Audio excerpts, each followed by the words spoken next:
Hey y'all, it's Kelly Clarkson with Wayfair, where delivery and setup are as easy as a few taps on your phone. Picture this. You're relaxing in an old hammock, scrolling Wayfair's app when you spot it. A brand new patio set. Next thing you know, Wayfair delivers it right to your patio and sets it up. Oh, you need a new grill too? All right, Wayfair's got you covered. With Wayfair's room of choice delivery and fast expert setup on qualifying orders, life gets a little easier. Visit wayfair.com or the Wayfair app. Wayfair, every style, every home. How would you like a 15% discount to my daily email, the stack of stuff, the show notes, discounts to the conference, all of that? All you need to do is text the word show to 33777. You'll get the annual subscription with a 15% discount to my daily email. You'll get the stack of stuff, the links to the show notes, discounts to the conference, and so much more. All you have to do is text the word show, S-H-O-W, to 33777. Text show to 33777.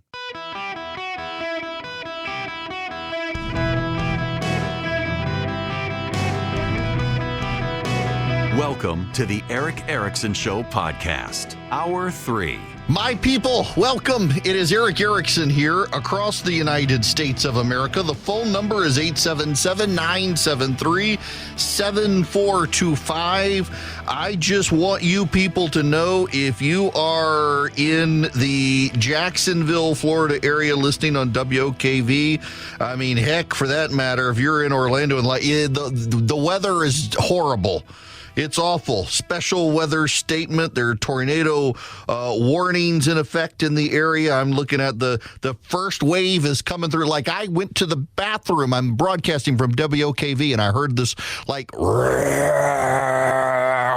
the heck is it? The rain and the wind.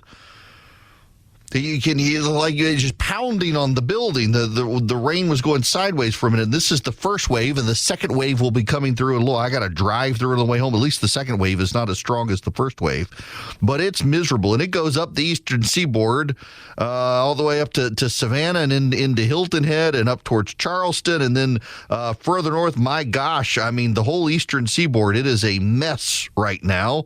Getting up into Virginia and Maryland, and it's nasty. Bad weather today on the East Coast. My kids' school delayed opening this morning because of tornadoes in the area. They didn't actually get one, but they were really worried about it. Just the weather is a mess. Now, I'm not going to do your weather forecasting here. I didn't expect to talk about Fat Amy on the show. Fat Amy, the battle penguin. You have no idea. Well, some of you know what I'm talking about. My buddy Matt texted me and said I should refer to it as Fat Amy because that's what a lot of the pilots do. I didn't. I did not. And then I looked it up, and I actually like Battle Penguin too. So Fat Amy, the Battle Penguin. My buddy Jared, who I'm sure is listening right now over in Texas, knows immediately what I'm talking about. I'm talking about the F-35, the fighter jet. I occasionally have to correct myself on this program. And I got to tell you, I am a big fan of the F-22 Raptor. I think that plane is gorgeous. That plane, well, I mean, if we really want to find out if the Ayatollah is gay or not, show him the F-22, and if he gets aroused, he might be straight. The F-22 is a gorgeous plane. In fact, we don't let anybody touch the F-22. We give the Israelis the F-35. We give our NATO allies the F-35. We give other nations the F-35. We don't let anybody near the F-22. That plane is gorgeousness. And I got to admit, I am resentful of the F-35 because of my love of the F-22. And it has jaded my view of the F-35 because Fat Amy, the battle penguin, is always got maintenance problems. All the time, the F-35 seems to have maintenance problems. That being said, I would like to acknowledge the prowess of the F-35 in operations. I'm sure there are some F-22s as well, because the F-22 is awesome. But the American technological advantage of the F-35, I just let me put this in perspective for you. In both Venezuela and Iran, The Chinese gave advanced radars to the Iranians and the Venezuelans that were designed to detect stealth aircraft, particularly the F-35. And those radar systems failed. And the F-35, flown by the Americans and the Israelis, wiped out the Ayatollah and his leaders in Iran and has begun to degrade and destroy capacity in Iran in remarkable ways. Fat Amy, the battle penguin, has done a remarkable job. Now, you should know it's an endearing term, battle penguin and Fat Amy, because it's kind of a stocky fighter jet. It's heavier, fatter. It's got thick thighs compared to the F-22 in prior jets. So they call the plane Fat Amy or Battle Penguin because it does kind of look like from a certain profile, does look like a little stocky penguin sliding down on its way to war. The American technology has been remarkable. Now, there is a problem, and part of the problem is we're sending $1 million missiles to fight $30,000 drones. There is a disproportionate cost. However, defense is always more expensive than offense. That's just the reality of war. You spend a lot more on defense. It's easier to fire the drones and the missiles than to combat them. To the extent that the Ukrainians have found ways to combat the drones that Iran uses, it's still a difficult project, and even the Ukrainians haven't quite figured out how to do it. And in part, it's because the drones are $30,000, and they're, in the grand scheme of things, cheap weapons to use. And we can fly Fat Amy, the battle penguin, and shoot them down, and we can fire rockets and other things to shoot them down. But it's a disproportionate proposition, and defense and war has always been that way. But just can we pause for a moment? And instead of succumbing to the pessimism and the negativity and the AI propaganda campaign against the United States and Israel, just acknowledge that our weaponry, our technology far surpasses everyone else. It really is remarkable.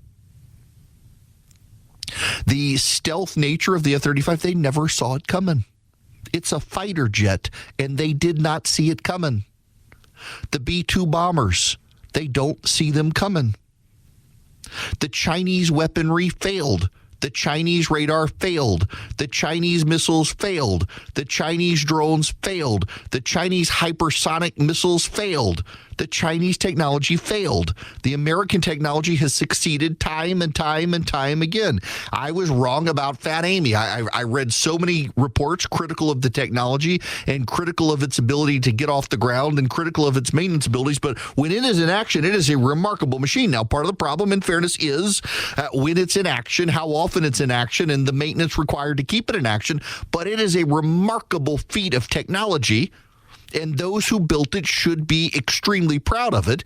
And it makes me really curious to see what comes next with the next generation fighter jet. It's going to take time for the next one. But no country, including the Chinese, have anything to rival the F-35. They claim to, but in action, nothing compares. The American defense industry is second to none. And have you noticed the effort that has been put in place so often to stigmatize the American defense industry, the pharmaceutical industry, the AI industry, the technology industry in the United States? There is an ongoing, almost propaganda effort, probably funded by our enemies, to try to stigmatize these industries and demoralize those who work in them. Our defense industry is regularly maligned. The military-industrial complex, they want the forever war. Brought to you by Boeing, Lockheed, Raytheon. They really are treated with contempt by so many people, and it's not a coincidence. Many of those people are in the horseshoe theory, the far left and the far right. They don't like the military-industrial complex. They go back to Eisenhower's warnings about it, and they overplay what Eisenhower was actually talking about as a way to stigmatize those industries, make them seem corrupt. Then there's a big pharma. Big pharma wants you to get diseases because big pharma thinks that you can be addicted to medicines for the rest of your life. Why cure cancer when they can give you a drug to just keep it at bay? Maybe because cancer is a tricky biological thing to deal with. I hear this all the time from people like, big pharma wants to keep you sick. No, actually, they want you to get well because they know you're going to get sick again, and then they can give you another drug instead of keeping you on the same drug. Big Pharma doesn't want to keep you sick. Big Pharma wants to get you well and keep you around a long time till you get to old age, because then they really get to profit off of you when you get to old age. Big Pharma's not out to kill you, and Big Pharma's not out to get you sick. But you listen to some of the propagandists out there, and it's all, Big Pharma wants you sick. No, they don't. They've actually cured a lot of diseases. Antibiotics have saved a lot of lives. Vaccines have actually saved a lot of lives. My wife benefits because of Big Pharma. She takes a pill every day that keeps her tumors of her cancer from growing. And no, this is a cancer they can't cure. It's genetic. Unless they're going to rewrite my wife's genetic code, they're not going to cure the cancer. In fact, if my wife got a lung transplant, when her lungs over time begin to produce her DNA, they would grow the cancer back. But thanks to Big Pharma, my wife lives a pretty remarkably ordinary life, and I mean that in a very good way. She's here with us. She was given 2 years to live 9 years ago. And thanks to the pharmaceutical industry of America, she's doing fine.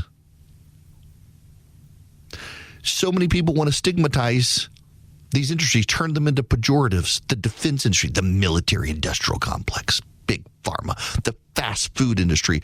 Oh, and the food industry, making those super, hyper, over-processed foods that, make food cheap for poor people who don't have time to go home and make a 5-course fine dining meal because they're working 3 jobs because Obamacare drove up healthcare costs. They can't afford healthcare anymore, and they got to work 3 part-time jobs and then pay the system for healthcare if they can afford it at all. They don't have time to go home and cook their whole foods that you uppity white people think they should be cooking. They got to go get the processed stuff in the grocery store that comes in the can or the frozen food aisle and pop it in the microwave before they go to their 6th job for the day. And you're going to stigmatize and malign the food industry, the fast food industry, the pharmaceutical industry, the defense industry. Isn't it remarkable how any industry that does any good in this country is maligned by the malcontents on the left and the right who think there's got to be a conspiracy? It's always a conspiracy with those people. And it ultimately, where the conspiracy winds up? The Jews. The Jews control the defense industry, controlling the big pharmaceutical industry, steering narcotics and pharmaceuticals into the fast food industry that's got the over-processed synthetic food industry on its toes, killing Americans who are then required to get the pharmaceuticals, and then it drives them crazy and they go to war funded by the defense industry, backed by the Jews. Or you know what? Maybe all of these industries and the Jews do the world a lot of good. The defense industry conjured up Fat Amy, named after the fat people eating the processed food, huh? The battle penguin, killing Iranians, blowing them up, undetected. It's a phenomenal piece of technology. We should be celebrating these industries and what they've been able to do. Pharmaceuticals keeping people alive, the food industry making food cheap. When Paul Ehrlich said we were all going to starve to death because of overpopulation and the resources being consumed. No, the food industry, we can now grow more food on an acre of land than we used to even 30 years ago. But it's genetically modified by the pharmaceutical industry. It's tasty food. And behind it all, our friends, the Jews, who through technology and innovation and great ideas have helped us all prosper. And now we're helping them kill the Iranians. Seems like that is a great, great exchange. But I got to reiterate here, I was wrong. Turns out Fat Amy, the battle penguin, a far better platform for waging war than I expected. Kudos to the defense industry for building a lethal murder machine in the sky.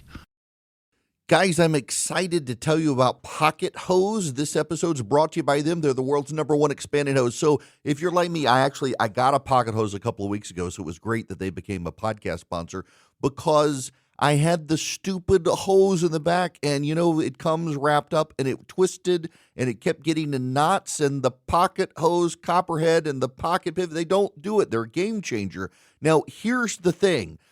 I don't get kinks and they collapse, and it works. I've been using it to spray off the pollen because it's already got pollen in our backyard and on the driveways. I've been spraying it off. I've been cleaning. I've been gardening with it. The Pocket Hose, it doesn't kink up on me. It doesn't, it's easy to stretch out. For a limited time, my listeners get a free Pocket Pivot and their 10-pattern sprayer with the purchase of any size Copperhead hose. Just text ERIC to 64,000. That's ERIC, E-R-I-C-K. Text it to 64,000 for your 2 free gifts with purchase. ERIC, E-R-I-C-K to 64,000. Message and data rates may apply. See terms for details. Well, it turns out the Islamic radical who drove his truck full of explosives into the Jewish school in Michigan because his 2 brothers were tragically killed by Israel in Lebanon earlier in the week. They were terrorists for Hezbollah. Is that not just the most remarkable thing? They were terrorists for Hezbollah. How did a man become a naturalized American citizen when he's got 2 brothers who are terrorists for Hezbollah? There are a whole lot of questions that I have about this, and it just seems to be a flat-out failure of our immigration system to recognize there are some people who are not going to assimilate into our culture. Part of the problem here, and I don't mean to be insulting to any of you, and I know some of you are going to get really, really bothered by me saying this, but some of you can't appreciate that there actually are Muslims in this country who are good people, who do not want to kill you, who do not like the jihadists and are on your side. And it's true, and they are here, and if you haven't met them, that's on you, not on me, because I know many of them. But there are also Muslims who come into this country who want you and me dead, and they claim not to, and they speak in English with rosy language about assimilation into the country, and behind the scenes actually want us all dead and want to take over the country. And frankly, the Muslims who do not support the jihadis need to speak up more loudly. And if we got to overcorrect, well, we got to overcorrect on immigration, because we should not have people coming to this country and becoming naturalized citizens who want ultimately to kill us. That's a problem. What's also a problem is your data online being so freely exposed to make you a target to scammers, fraudsters, and others. When you get your driver's license in some states, they sell your data, and it gets put online. Incogni sends takedown notices on your behalf. It works to minimize your exposure online to fraudsters, scammers, con artists, commercial people who want to target you. Go to incogni.com/Eric /Eric, E-R-I-C-K. Now, Incogni is spelled I-N-C-O-G-N-I. Incogni, I-N-C-O-G-N-I. Go to incogni.com/Eric. You can save up to 60% off. I use Incogni to monitor my online data and get it taken down from the data brokers. They send the notices. They work tirelessly 24/7 to send the notices. When they find it crop up elsewhere, they send those notices to take it down, and they constantly work. It reduces the number of credit card solicitations you get. It reduces the number of spam calls you get. It keeps you private online. It keeps your family private online. In some cases, insurance companies use the data to try to set your insurance rates, and Incogni makes sure they can't because they don't have the data. Incogni.com/Eric. Incogni.com/Eric. E-R-I-C-K. Greetings, conversationalists. It's Eric Erickson here across the United States, live from WOKV in Jacksonville, Florida. I'll be driving home through the rain this afternoon, be back in the main studio tomorrow. That reminds me, Kobe, I think I'm with you Wednesday in studio in Atlanta. So I'm traveling all over the place. I can't keep my schedule straight these days. Nonetheless, I gotta bring something up. I got an issue here. I want to play for you real quick this audio. This is, if I can get it loaded here, from Brian Stelter on CNN. Listen to Brian Stelter here, unfortunately. They're trying to smear news outlets as being unpatriotic for independently covering the Iran war. But history shows that most people see through that kind of rhetoric. Most people want and expect the press corps to provide independent coverage, independent scrutiny of what is going on when lives are at stake. That's Brian Stelter on CNN. What Brian didn't mention, hasn't mentioned, don't think has offered anything other than defense, if he said anything at all, is that CNN leaders went to a party honoring the Iranian regime in London. Have you heard about this? I'm old enough to remember when there was great outrage with Chris Licht at CNN giving Donald Trump a town hall when Joe Biden was president. It actually was one of the things that ultimately built to push him out of the building, that and thinking that he would actually get a favorable profile from Tim Alberta in The Atlantic, which he did not, made him out to look like a fool, undermining journalism. It's the journalists who've undermined the journalism, and the journalists who undermined the journalism were deeply upset with Donald Trump being given a platform for a town hall at CNN when he was out of power. And those same journalists who were upset about that partying with the being okay with other of their colleagues partying with the Iranian regime. By the way, I don't think it's a coincidence that the CNN anchors or reporters in London went and hung out with the Iranians in a buddy-buddy party, and then CNN was able to get some of its reporters inside the regime where they are monitored, and the regime monitors how they cover the war, which has been decidedly negative. It's just, I think, something that's got to be put into context here, that CNN reporters and staff were upset with platforming Donald Trump when he was out of power and are okay with CNN reporters partying with the Iranian regime. CNN has twisted and distorted the truth about the Islamic radical attack in New York City, claiming it was an attack on Zohran Mandami. Multiple people at CNN said so, and then it was an attack on his house, when it was actually an attack on anti-Muslim protesters in Washington, in New York City. They had to be bullied online to correct the record. They claim now that the president is calling reporters unpatriotic, and, well, actually, a lot of it, you need to understand, is, well, they are unpatriotic. This is Brad Slager at Red State CNN has been trying for days to defend the fact that the authoritarians in Iran, those who remain at least, granted them permission to be the lone network allowed into the country, declaring that it was a case of journalism excellence, that most people saw this as the outlet being used as a propaganda puppet was inevitable, but still they squealed, posturing as the offended party. Then they promptly continued with the same behavior. Milquetoast dispatches from its correspondent, Frederick Pletkin, followed with him filming recorded segments from the streets, but no live reporting. This was followed by a wiffle ball interview Pletkin staged with one Iranian government figure who will just sidestep the 35,000 civilian assassinations. Then CNN went beyond that as it actually turned over its U.S. broadcast to Iranian state-run TV for 4 full minutes. We'll leave it to the readers to make up their minds on how compromised this makes the alleged news outlet. Now it has been revealed that ahead of this arrangement, some CNN figures in London were discovered partying it up with Iranian officials.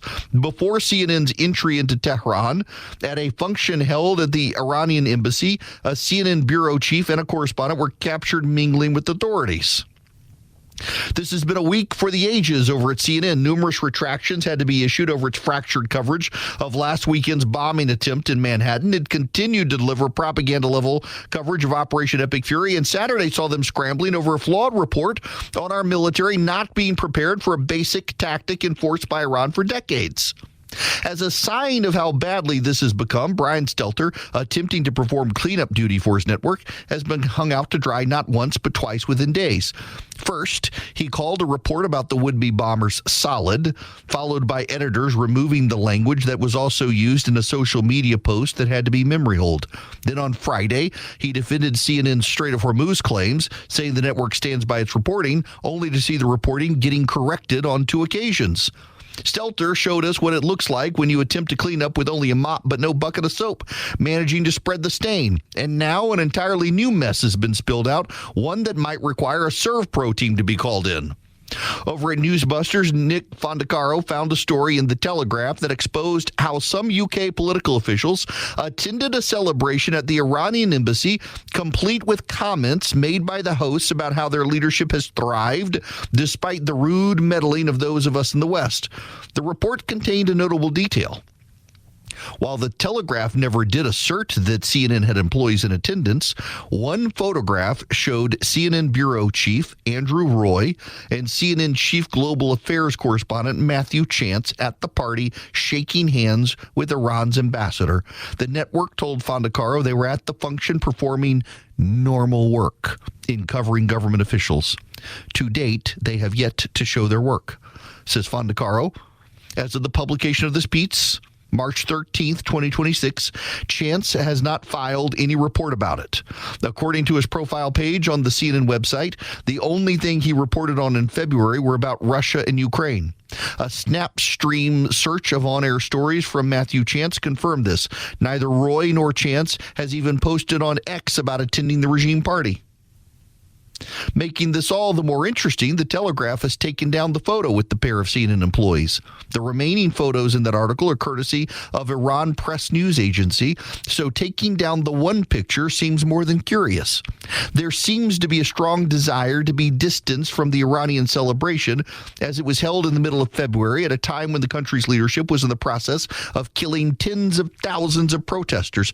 Not a good look to be glad-handed at a black tie cocktail event with the very people exterminating its gentry. So you got that? That's a key point. CNN's bureau chief and international correspondent partied with the Iranian ambassador, not during this war, but when Iran was gunning down 35,000+ of its citizens. And then had the picture memory holder. Someone decided to take the picture down from The Telegraph. But not before CNN confirmed the 2 men were at the party. CNN has misrepresented the attack in New York. They've tried to do some poor person in Michigan driven sick with grief to run his truck into a Jewish school. Because his brothers, they got killed by Israel. Never mind, they were Hezbollah terrorists. It's just staggering to me to watch the level of corruption in the upper echelons of this network. And then they trot out Brian Stelter to be the Iraqi information minister, telling everyone that everything is A-OK and everything is fine and everything is legit. I would just point out again, and I think it's very important to note, that this network that prides itself on its international presence and prides itself on its news reporting and claims that it's the best news and the straight news and the honest news and the bold news and the brave news, these were the people who curled up in the fetal position, crying, sucking their thumb, that Donald Trump got a town hall with CNN when he was out of power, and not a single one of them has expressed outrage on background to anyone about their bureau chief and reporter hanging out with the Iranian regime as that regime was murdering its citizens. It really does make you wonder. Really does. And this is a network that, had Fox News been around when Pinochet was throwing commies out of helicopters and gone to a party with Pinochet's ambassadors, and I know that CNN would be attacking Fox News. I mean, all you have to do with a lot of this, the way these networks cover stuff now, is what would they do if it was Fox News? And you actually know exactly what they would do and the outrage over it. But, it's not just that. It's so much of the media beyond CNN is in the tank for the Iranian regime solely because Donald Trump is president of the United States. They're rooting against the United States, our technology, our military, and our way of life solely because of Donald Trump. They believe, many of them, like Joy Reid does, that we are as despotic as the Iranians, and without a sense of irony, that they can mouth off about it and their car's not going to blow up tonight. Their home's not going to be invaded. Their children are not going to be threatened. Do you know multiple members of the Iranian women's soccer team who took asylum in Australia have decided to give up asylum? Do you know why? Their families have gone missing in Iran.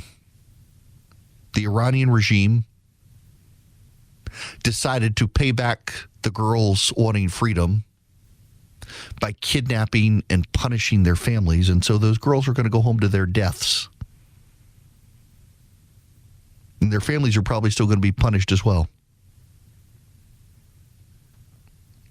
What is CNN going to do to cover this? Will CNN's reporter in Iran, will he cover the return of the soccer players? Will he cover what happens to the soccer players? Will he be allowed to cover what happens to the soccer players? And if he's not allowed, will he tell us?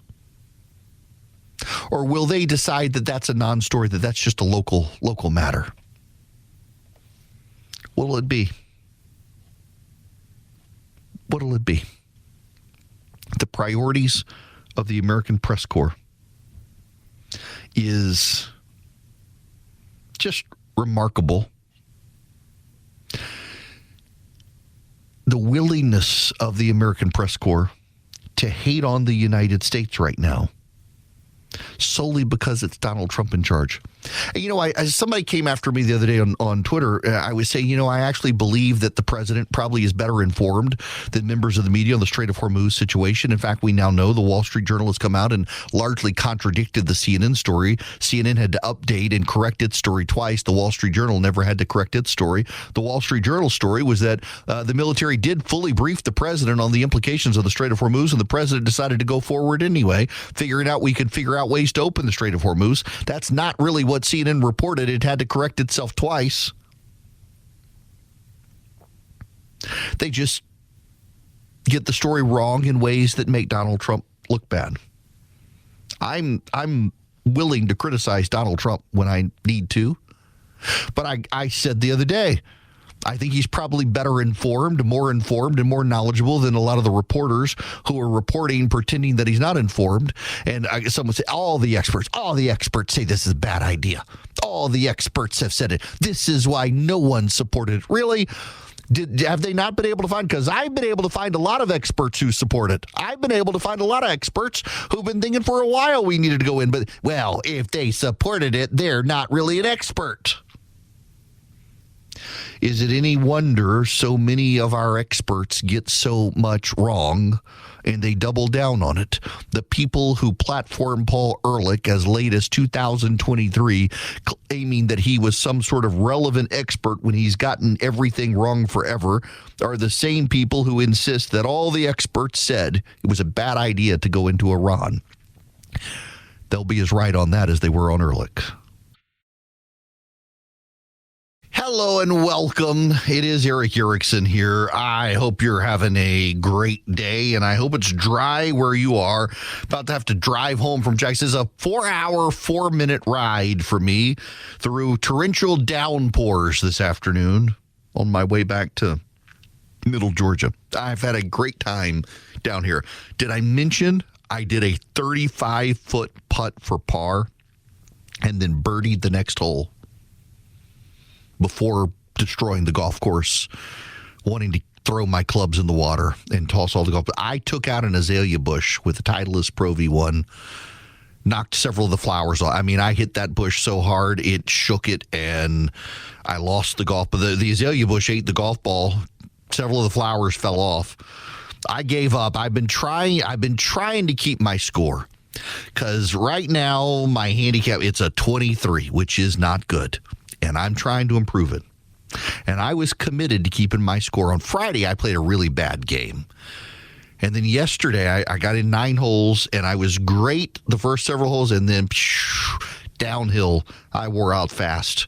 I was sober and hadn't had anything to eat, and I think that was all part of the problem. But I'm becoming obsessed. I did, though, get a 35-foot putt, and it was remarkable. And then I got a massage. A deep tissue massage. My body still hurts from getting a massage, which I don't think that's supposed to work, but it was a great massage. And now I got to drive home for 4 hours and in 4 minutes through torrential downpours, and that's okay. Listen, lighthearted here for a moment as I remind people I got a 35-foot putt, but I just want to say something to you guys in all seriousness. If we are not bombing Iran for 2 more weeks, at least, this is going to be an epic failure by the president. Why? Because we need to degrade Iran's capabilities, and we need to allow a situation where the people of Iran can rise up and overthrow the regime.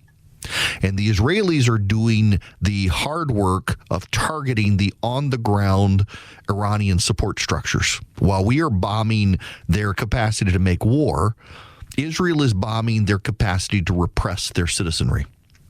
And it's going to take a few more weeks before it's softened up enough for the people on the ground to be able to take over and move against the regime. Israel had a great strike this morning against some of the IRGC leadership. It was successful. We believe a number of the new senior generals have been killed at an underground facility. But it's going to take time.